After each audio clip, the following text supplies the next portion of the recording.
News room live sponsored by Chandragupta academy, top floor, Rama Govind palace, Rewa. नमस्कार, Vindhya times में आपका स्वागत है। प्रदेश की दिन भर की 4 बड़ी खबरों के साथ आपके बीच हाजिर हुए हैं। सबसे पहले मध्य प्रदेश की पहली खबर। भाजपा विधायक केदारनाथ शुक्ला के खिलाफ खबर लिखने पर पत्रकार को थाने में बंद करने के मामले ने अब तूल पकड़ना शुरू कर दिया है।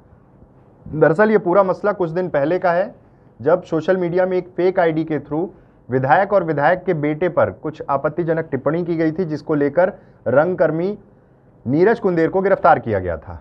उसके बाद उनके परिजन और तमाम रंगकर्मी थाने में इकट्ठा हुए। उन्होंने ये जानने की कोशिश की कि क्या आरोपों की पुष्टि हो चुकी है, आखिर क्यों गिरफ्तार किया गया, और तमाम चीज़ों पर चर्चा हो रही थी। थाने में धरने में बैठे थे रंगकर्मी, वहाँ पत्रकार कनिष्क तिवारी भी मौजूद थे। थोड़ी देर बाद जब नारेबाजी शुरू हुई सरकार के खिलाफ, प्रशासन के खिलाफ, उसके बाद रंगकर्मियों को वहाँ से खदेड़ा गया, लाठीचार्ज की गई और पत्रकार सहित 9 रंगकर्मियों को लॉकअप में बंद कर दिया गया। सवाल यह है कि लॉकअप में बंद करने के बाद वो तस्वीर किसने वायरल की? अर्धनग्न अवस्था में जब वहां पत्रकार और तमाम रंगकर्मी मौजूद थे तो वो फोटो किसने खींचा, और प्रशासन ने आखिर किन धाराओं के तहत, और क्या ये करने का अधिकार है, क्या संविधान ये ताकत देता है? उसके बाद पुलिस का कहना है कि जांच कर रहे हैं, पुलिस अधीक्षक का कहना है कि जांच कर रहे हैं। और ये जो जिस तरह से पूरा वाकया हुआ, जिस तरह से पूरा घटनाक्रम घटित हुआ है, उसके बाद कनिष्क तिवारी ने अपना वीडियो भी जारी किया। उन्होंने कहा कि मेरे परिवार और मेरी जान को खतरा है, धमकियां मिल रही हैं, पुलिस सुरक्षा प्रदान करे। और उन्होंने ये कहा कि कनिष्क ने ये आरोप लगाया कि उन्हें ये कहा गया है कि अगर विधायक के खिलाफ या थाने के खिलाफ कोई खबर चलाई तो यही हाल होगा और शहर में घुमाया जाएगा। संविधान किस तरह की शक्तियां प्रदान करता है, क्या कुछ ऐसा करने का कानून है? आप कर सकते हैं, लेकिन फिलहाल पुलिस अधीक्षक का कहना है कि जांच कर रहे हैं और सीधे सीधे वो फोटो किसने वायरल किया उसके खिलाफ कार्रवाई करेंगे। लॉकअप रूम के बाहर पुलिस कर्मियों के अलावा और कौन होगा जो फोटो खींचकर वायरल करेगा? खैर, अब इस पूरे मसले पर जांच चल रही है और जांच कब तक चलेगी, लेकिन आज ये फोटो और ये खबर नेशनल और स्टेट मीडिया में ट्रेंड पर है। सोशल मीडिया में तमाम चर्चाएं शुरू हो रही हैं, आक्रोश है लोगों में कि आखिर एक पत्रकार के साथ इस तरह का व्यवहार क्यों किया गया। दूसरी खबर की बात करते हैं।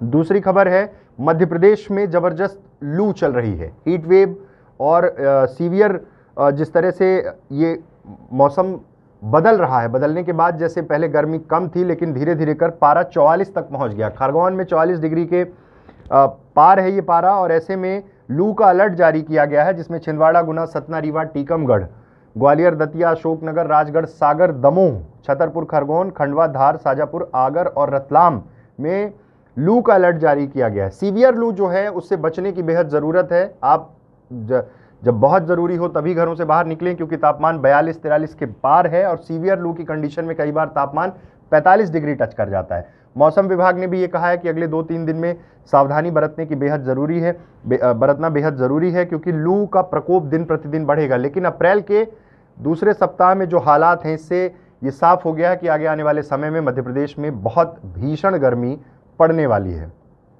तीसरी खबर की बात करते हैं। तीसरी खबर है, मध्य प्रदेश में नींबू की आवक कम हुई है। गर्मियों में नींबू की खपत बहुत बढ़ जाती है, लेकिन आवक कम होने के कारण हालत यह है कि 200 रुपये किलो के पार नींबू बिक रहा है, जो कभी 20 से 25 रुपये किलो में, 40 रुपये किलो में आपको मिल जाया करता था।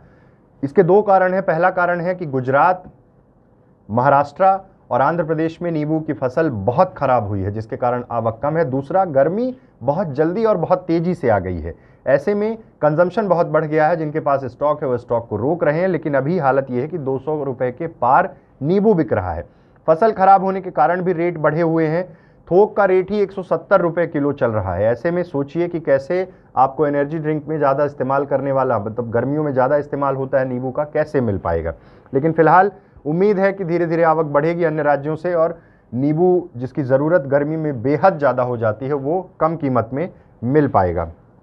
आखिरी खबर की बात करते हैं। रीवा जिले के हनुमाना थाना अंतर्गत मसूरिया टोल प्लाजा ब्रिज के नीचे पुत्र के सामने पिता के अपहरण का मामला सामने आया है।